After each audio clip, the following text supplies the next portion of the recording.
Well, greetings and salutations, test takers. This is the Series 7 Guru coming to you from my off-grid studio, getting our kicks on historic Route 66. Hope you're enjoying your Thanksgiving weekend. This is an explication request from our Facebook community called Baby Brokers Doing Hat Tricks.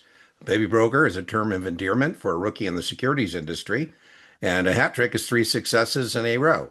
Think here SIE Series 766.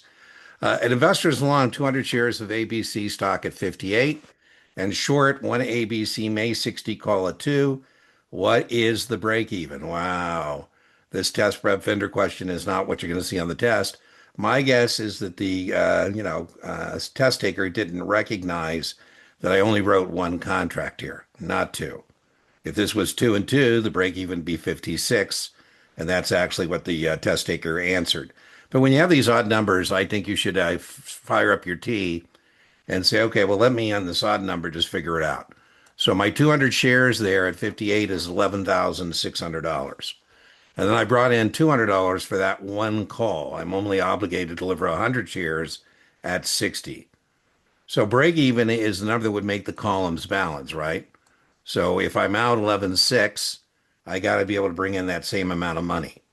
So I need to be able to sell the shares for whatever that difference is, right?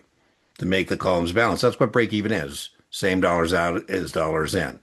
So here I say, okay, well, what is that number? 11,600 minus 2 is 11,400. So I need to be able to sell that stock for 11,400. Okay, so now I got to figure out per share, what does that mean? Okay, well, 11,400 divided by the 200 shares means I need to be able to sell the stock for 57. If I could sell the stock for 57, I would break even. I'd have the same dollars out as dollars in. And so that is why the answer is C, not D. If this just was a buy, right, or covered call with the matching number of shares and contracts, this test taker would have been right. I think this is more of a gotcha question than you're actually going to receive on the test, a gotcha question from a test prep vendor. But on the test, you will see three, four, maybe even five covered calls.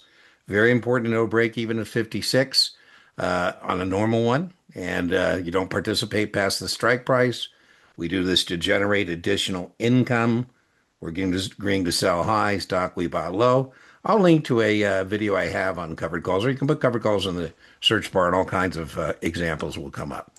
Remember, inch by inch, your Series 7 is a cinch. Yard by yard, your Series 7 is hard. And I'll see you for the next explication request.